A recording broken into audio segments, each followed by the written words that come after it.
Bismillahirrahmanirrahim. Kita lanjutkan pembahasan mengenai solid yang sudah sempat kita mulai pada kesempatan sebelumnya. Kalau kemarin kita bahas dua prinsip yang pertama pada solid ini, sekarang kita bahas tiga prinsip yang terakhir dari prinsip-prinsip solid ini. Yang pertama nanti akan kita bahas prinsip yang disingkat dengan L, yaitu Liskov substitution. Dilanjutkan dengan pembahasan mengenai interface segregation principle, yang disingkat I. Kemudian yang terakhir adalah dependency inversion principle. Kita bahas satu persatu. Bagian yang pertama, Liskov substitution principle. Prinsip ini menyatakan bahwa pada konsep pewarisan subclass, atau kalau dalam bahasa Indonesia disebut dengan subclass, nanti kita pakai bahasa Indonesia aja ya. Subclass harus didistribusikan atau dibuat sesuai dengan perilaku superkelasnya. Jika kelas B adalah subclass dari kelas A, kelas B harus dapat menggantikan kelas A tanpa mengubah perilaku dari kelas A. Jadi, ketika B menggantikan kelas A, tidak ada kegagalan fungsi dari kelas A. Ide utamanya adalah subclass harus mengembangkan superkelasnya, bukan membatasinya. Beberapa kasus, baik sengaja atau tidak sengaja, subclass dibuat tanpa menggunakan kaidah ini. Liskov substitution tidak selalu tentang atribut dan metode, namun lebih ke perilaku pada setiap kelas, baik itu pada superkelas maupun pada subkelas. Kita akan melihat contoh kasus yang tidak menerapkan prinsip ini. Program memang tetap akan berjalan, namun perilakunya menyimpang. Coba ini kita lihat, ada kelas kendaraan yang memiliki perilaku untuk mengetahui laju sebuah kendaraan. Lajunya berapa pada transmisi tertentu. Bisa dilihat ini definisi dari kelas kendaraan. Dia punya atribut laju dan transmisi. Jadi pada transmisi tertentu lajunya berapa. Ada berapa gear dalam transmisi, maka dia ada metode untuk pindah transmisi. Kemudian ada metode juga laju. Get laju. Nah, lajunya berapa? Didapat dari metode ini. Kemudian yang terakhir ini ada metode get transmisi untuk mendapatkan transmisinya. Kelas kendaraan memiliki perilaku untuk mengetahui laju sebuah kendaraan pada transmisi tertentu. Ini ada contoh objek yang bisa didefinisikan dari kelas mobil yang merupakan turunan dari kendaraan.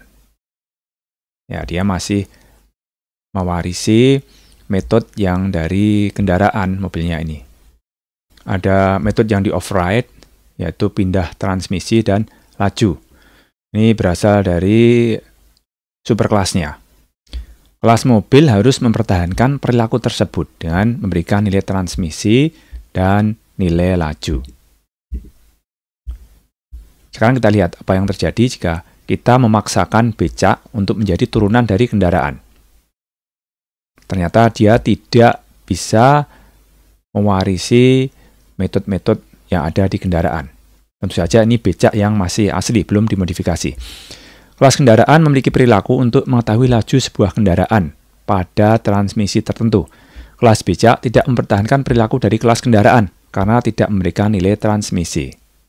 Jadi di sini prinsip Liskov substitution tidak diimplementasikan pada pembuatan kelas becak. Jika dijalankan, tidak akan bermasalah untuk kasus mobil ya, karena kelas mobil dapat menjalankan perilaku dari kelas kendaraan. Yaitu pada transmisi 2, di kode ini ya, pada transmisi 2, kendaraan dapat melaju dengan kecepatan 60 Ini ada objek K yang merupakan kelas kendaraan. Ini ya pas ya. Kalau di hadiran tidak masalah. Sekarang apa yang terjadi kalau itu diterapkan pada becak? Jika dijalankan tidak akan menyebabkan error. Namun perilaku kelas kendaraan sudah menyimpang, yaitu pada transmisi 0, kendaraan dapat melaju dengan kecepatan 20. Ini tentu tidak mungkin. Pada transmisi 0, kendaraan dapat berjalan. Tentu saja sekali lagi ini pada becak normal, belum dimodifikasi, tidak dijadikan seperti becak motor begitu, atau malah becak motor yang menggunakan mesin matic. Jadi pada becak orisinil, prinsip Liskov substitution ini tidak tercapai. Kesimpulan, dalam dunia nyata, konsep superkelas dan subkelas dapat terlihat samar.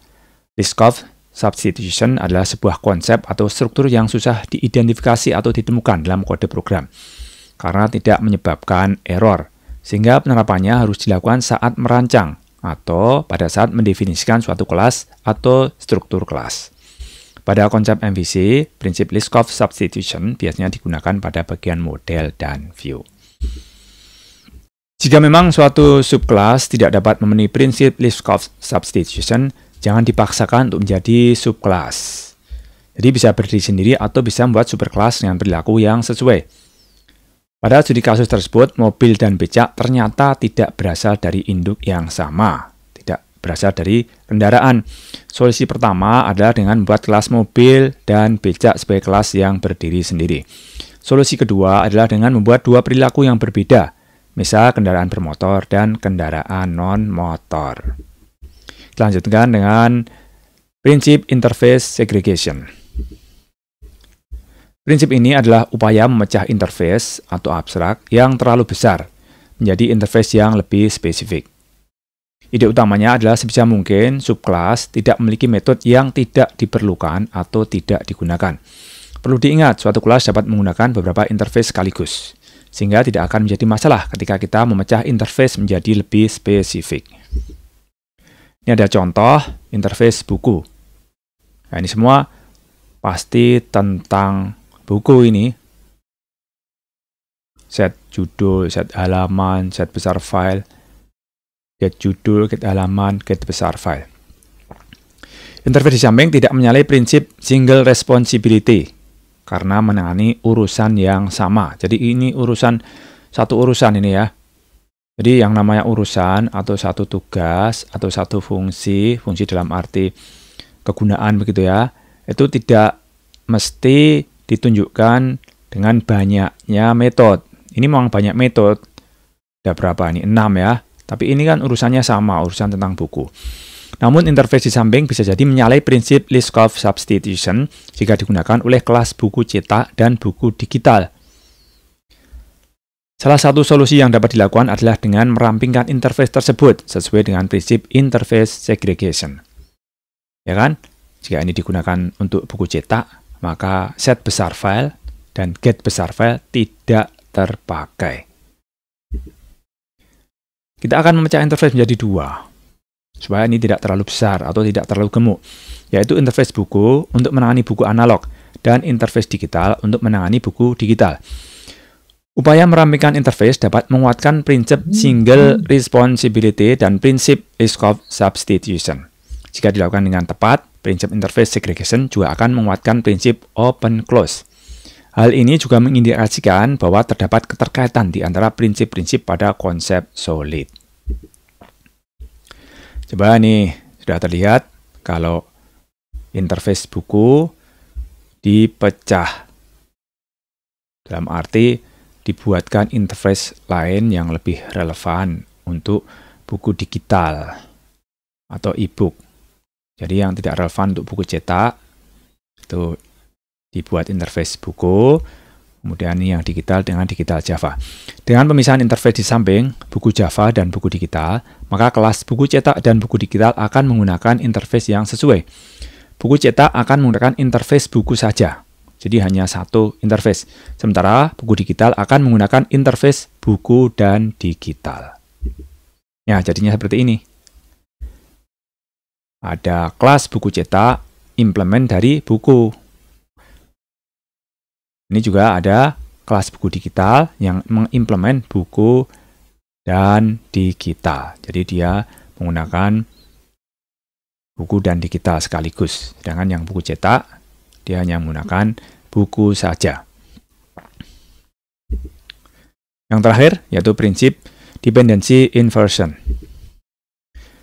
Prinsip ini adalah upaya untuk mengatur hubungan antar tingkatan atau segregasi pada tiap modul.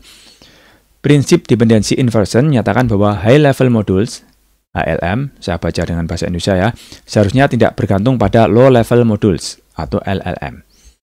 Untuk menjembatani keduanya diperlukan teknik abstraksi, sehingga HLM tidak perlu melihat detail LLM. Ketika ada perubahan pada LLM, sebisa mungkin HLM tidak mengalami perubahan. Ini ada contoh kasus yang terjadi di restoran. Ini urut dari atas ke bawah, makin ke bawah ini makin detail. Kemudian nanti kita tentukan mana yang high, mana yang low. Tujuan utama restoran itu menjual masakan Padang yang enak dan murah. Kemudian mekanisme untuk mencapai tujuan itu melalui mekanisme penyimpanan bahan baku, mekanisme memasak, mekanisme pemesanan, mekanisme pembayaran, dan lain-lain. Kemudian alatnya untuk melaksanakan mekanisme, ini semua butuh alat. Ini perlu wajan, kompor, daftar menu, termasuk bahan makanannya, daftar pesanan, mesin, kasir, dan lain-lain. Nah, dari atas ke bawah tadi ternyata sudah menunjukkan levelnya. Tujuan utama ini level tertinggi. Kemudian mekanisme dan alat ini makin rendah. Level menengah dan level bawah. High level tidak bergantung pada low level. Apakah tujuan utama restoran berubah apabila ada penambahan cara pembayaran? Karena musim COVID, maka tidak menerima pembayaran cash misalnya. Berubah tidak tujuannya? Apakah mekanisme cara memasak berubah apabila wajan yang lama diganti dengan wajan yang baru? Apakah cara mekanisme penyimpanan bahan baku berubah apabila bahan baku dibeli di tempat atau supplier lain? Apakah tujuan utama restoran berubah apabila ada penambahan jumlah pisau di dapur? Nah, dalam dunia nyata, tidak mungkin tanpa adanya low level modules yang bekerja, high level module dapat tercapai. Demikian juga tidak mungkin tanpa adanya mekanisme restoran yang dijalankan, tujuan restoran dapat tercapai. Tidak mungkin juga tanpa adanya alat restoran, mekanisme restoran dapat dijalankan. Ide tersebut yang kemudian mengharuskan kita membalik ketergantungan. Ini yang merupakan prinsip dependency inversion. Membalik ketergantungan. Kemudian kata bendanya itu menjadi dependency inversion. Coba kita lihat kasus lain. Ini kasus di dunia listrik. Ada lampu yang di dalamnya punya metode set nyala dan set mati. Ini contoh aja, contoh tidak bagus, sehingga metodenya ini juga tidak bagus, karena ini metode yang berlaku di mode konsol. Kalau programnya dikembangkan menjadi mode GUI, ini juga menyalahi prinsip MVC, karena di dalam metode ada tampilan, di dalam model ada tampilan. Padahal ini bukan kelas tampilan, bukan kelas view, tapi memang model datanya. Ya, MVC-nya tidak tercapai, dependency inversion-nya juga tidak tercapai. Coba kita lihat kenapa. Ini ada set nyala, kemudian dia mencetak lampu nyala. Kalau set mati, dia mencetak lampu mati. Dalam kasus ini, saklar adalah high level module.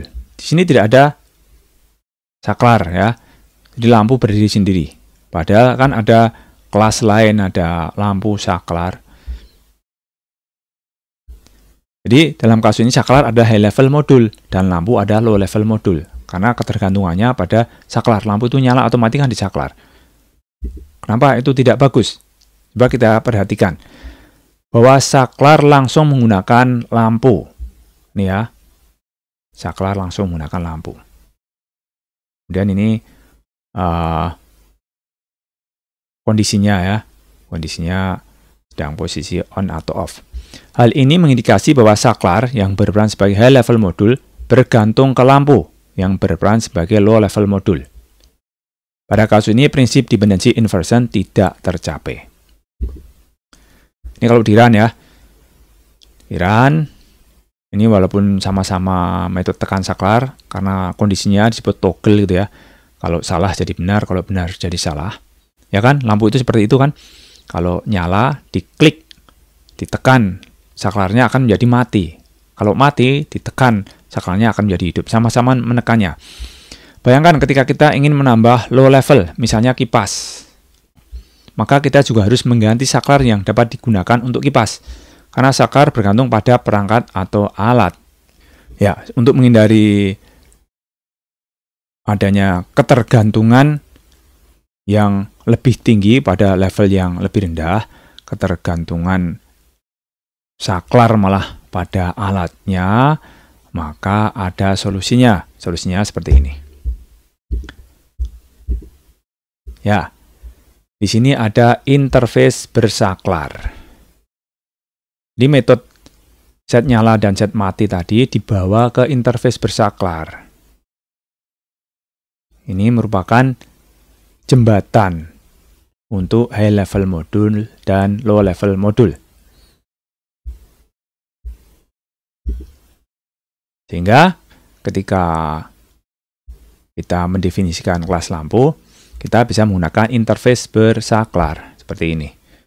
Lampu implement bersaklar. Kemudian dia melakukan override metodenya. Set nyala, lampu nyala. Set mati, lampu mati. Jadi nanti kalau ada tambahan kipas, kita bisa membuat seperti ini untuk kipas. Nah, ini yang kipas. Kipas juga ada set nyala, ada set mati juga. Karena dia juga mengimplement bersaklar. Sehingga metode yang ada di bersaklar ini bisa di-override juga oleh kipas. Sama-sama set nyalanya, tapi sekarang yang nyala adalah kipasnya. Sama-sama set mati, tapi sekarang yang mati adalah kipasnya. Kelas saklar cukup menggunakan atribut bertipe bersaklar. Kelas saklar tidak perlu tahu siapa yang akan dia nyalakan atau matikan. Hal ini mengindikasi bahwa saklar yang berperan sebagai high level modul tidak bergantung ke alat apapun yang berperan sebagai low level modul. Dengan cara ini kita hanya cukup mengatur alat, entah itu lampu atau kipas, atau apa yang akan dikontrol oleh saklar. Jadi, mana yang mau dikontrol? Bersaklar ini objeknya lampu, new lampu. Bersaklar ini objeknya kipas, new kipas. Nah, dua-duanya kan bisa di-set nyala atau set mati, tergantung saklarnya gitu. Nah, ini ada objek saklar S kecil yang kelasnya adalah saklar kelas besar. Sehingga ketika saklar ditekan begitu, maka tergantung dari objek yang sedang aktif.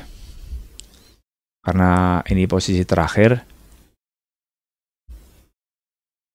ada pada kipas begitu, maka ketika dijalankan ini yang nyala dan yang mati gara-gara saklar ditekan adalah kipasnya. Dengan cara ini kita hanya cukup mengatur alat, lampu atau kipas, atau apa yang akan dikontrol oleh saklar. Pada kasus ini prinsip dependency inversion telah tercapai. Jadi dapat dikatakan bahwa prinsip dependency inversion didasarkan pada prinsip open close yang dilakukan dengan pendekatan tingkatan modul. Oke, kalau kita kilas balik, solid atau SOLID ini satu persatu bisa kita ringkas. S-nya, Single Responsibility Principle, adalah suatu kelas harusnya hanya melakukan satu tugas atau satu tanggung jawab. Ingat, Satu tugas ini tidak harus berbentuk satu metode. Kalau memang tugasnya harus dipecah-pecah menjadi banyak metode, nah bagaimana lagi? Tugasnya adalah mengatur tampilan. Ya, di dalam tampilan ada tombol, ada radio button, ada checkbox dan sebagainya. Ya, dia harus jadi satu kelas. Kalau dipecah-pecah justru nanti malah akan membingungkan. Kemudian O, open close principle. Suatu kelas harus terbuka untuk ekstensi, namun tertutup untuk modifikasi. Kemudian L, Liskov substitution principle. Pada konsep pewarisan, subkelas harus didistribusikan atau dibuat sesuai dengan perilaku superkelasnya. Kemudian I, interface segregation principle, yaitu suatu interface harus dirancang untuk melayani suatu tugas yang spesifik. Menghindari interface yang gemuk. Jadi lebih baik dipecah-pecah interface-nya. Yang terakhir, D, dependency inversion principle. High level module seharusnya tidak bergantung pada low level modules. Demikian apa yang bisa kita bahas pada materi prinsip-prinsip solid. Mudah-mudahan mudah dipahami dan membawa manfaat. Cukup sekian, terima kasih atas perhatiannya.